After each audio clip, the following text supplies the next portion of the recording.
Yo, what's going on, guys? And today we'll be doing the offseason recap of the Portland Trailblazers. Yeah, this was an interesting one because they added talent and did everything that you'd hope for, but Tom Dundon's ruining the mood. They're not going to leave Portland, but there's a lot of pieces on the squad. True Holiday isn't getting bought out. I think there's certain players that they might end up trading. They might not. I think they could be better than you expect. I don't know what to expect with Michael Nori. And yeah, let's get right into it. I want to hear your thoughts down below in the comment section. What do you guys expect? What do you think of this team? Good and bad, everything in between. Like, comment, subscribe. We're on the way to 20,000. I can't get there without your guys' help. So let's talk about the Portland Trailblazers and where they could be going. And how hopeful are we? I really do want to hear those thoughts. So let's get right into it. Portland hired a new coach after their owner was being a cheapskate and literally went around offering bottom barrel offers. It sucks that they lost Tiago Splitter. I thought he was a solid coach for them to grow with. I feel bad for Micah Nori because even if I'm hopeful that it works out, he was just put in a weird position with a one-year deal with a team option. Portland went 42-40, had the 18th best record last year, had a negative 0.4 net rating, undone by the league's worst turnover rate at 16.9%.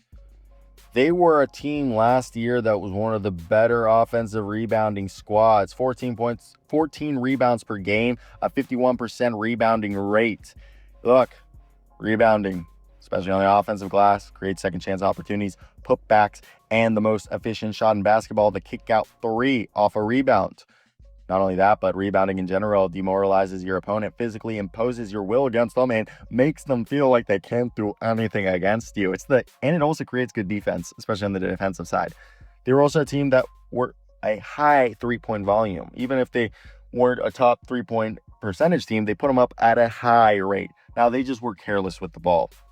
They added a star for the cost of nothing, and that turned their backcourt a little bit crowded. You could say that there's two timelines on this team as Ja Morant comes in from Memphis, joining a guard room that already includes Damian Lillard coming back from injury, Drew Holiday, who's going to be a good defender and coming off the bench, Scoot Henderson, who looked great at the playoffs, and then they have Shaedon Sharpe, who I really think he's a swingman. He can play the shooting guard at the small forward position. I just don't know if he's a winning basketball player, and I could see them ending up trading him. Now, Portland got themselves Ja Morant, who they said they're going to start, and they kind of have a logjam. But look, they got an upgrade in talent. Now they do have a fit question due to the fact that if he's healthy, he'll, put pressure on the rim. If he can be a league average three-point shooter, he could be solid. And he's a guy who is a star-level shot creator. They got themselves Michael Potter, who they claimed off waivers, signed John Tunje to a minimum deal. Same thing with Brandon Carlson. They also brought back their rim protector in Rob Williams. Jeremy Grant was smart, churning Grant and Chris Murray's into Morant. That was the price for Morant. That's a great deal. Caleb Love went to Philadelphia, and Matisse Thybulle went to the Lakers. We expect a Morant-Damian Lillard backcourt with Toumani Camara and Denny Avdia and Donovan Clingan. Camara, Avdia, and Clingan make up for the defensive liabilities that both Morant and Lillard are. You got a lot of talent at the guard position. Rebounding is there.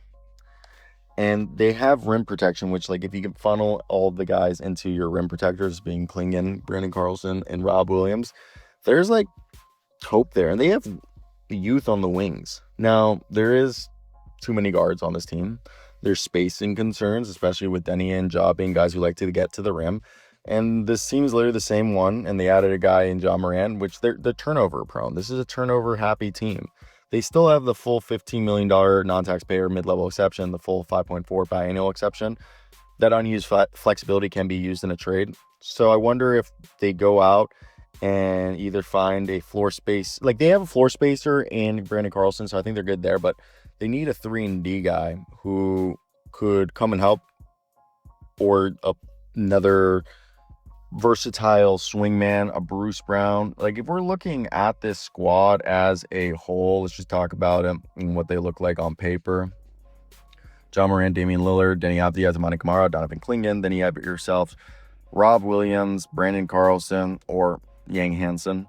Shaedon Sharpe, Scoot Henderson and Drew Holiday. Like, I still think Yang Hankson's a little far away from playing. Vit Krejci was someone who is a good, swing man who could play the 2 or 3, defend, pass, dribble, shoot, but he didn't really get run here. They also brought in Jeremy Sohan, who's a good defender. So, and they have CD Sissoko, who is a good defender, and they also brought in Michael Potter. So, when you look at this team, they're already full. They have all 15 guys. I know Michael Potter and Jeremy Sohan and Vit Krejci are all on non-guaranteed deals, so they might not make the final roster. But when you look at who's available for just acquisition, there isn't really like a free agent that they're going to have the ability to go out and get themselves. Like, I don't think there's someone that can really move the needle for them.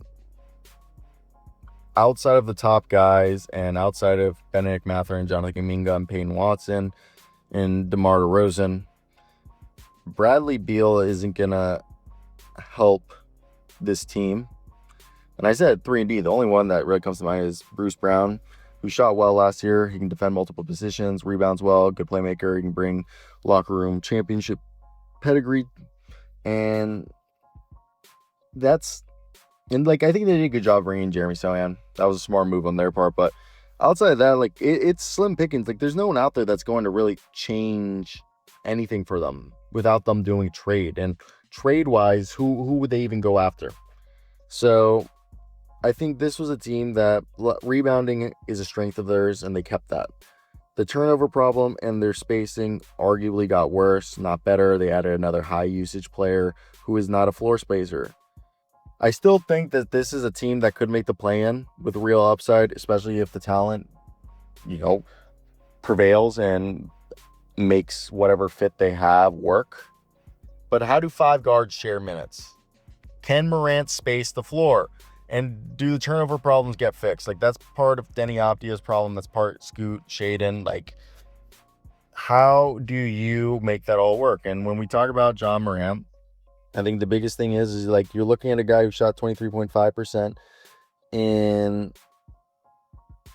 last year, shot 31% the year before, 27.5%. Like, he has shot 34% once, and that was in his 3rd year. In his 2nd year, he also shot almost 34%. His first year, he almost shot 34%, and that's just below league average rate. And that's what you're hoping he can do at best. And obviously, that's not what you want to say is like the best case scenario due to the fact that I think if your best case scenario is shooting at that rate, you shouldn't be that stoked, because I think you're putting yourself at a disadvantage. Like, you're not going to be able to space the floor. They're going to be able to predict your offense, and it's just going to bog things down further. So that's really my biggest concern when I look at this team. That's all I have to say, guys. I want to hear your thoughts. What do you guys think of the Portland Trail Blazers? We'll have a preview later.